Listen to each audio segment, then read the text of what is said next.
Girlfriend নাকি? হ্যাঁ madam. দেখেই বুঝতে পারছি নিশ্চয়ই হোটেল বা রেস্টুরেন্টে যাচ্ছিস। এখনকার ভালোবাসা মানে 3 দিনে, একদিন পার্কে, একদিন হোটেলে, তারপর ছুড়ে ফেলে দেওয়া। হেলমেট কোথায়? আনতে ভুলে গেছি ম্যাডাম। গার্লফ্রেন্ডটা আনতে বলিসনি তো? 10,000 টাকা ফাইন কর। কিছু টাকা পয়সা নিয়ে মিটিয়ে নিলে হতো না ম্যাডাম? আচ্ছা ঠিক আছে, 2,000 টাকা দে।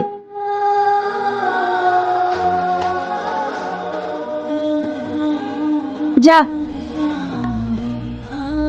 এই প্রিয়া, এই তো সেই ছেলেটা।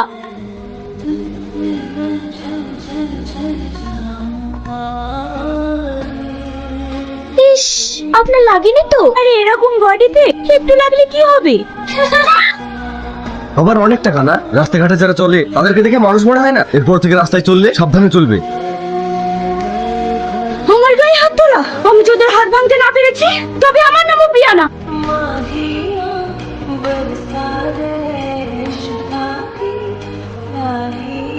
খুব হিরো হয়ে গেছিস না?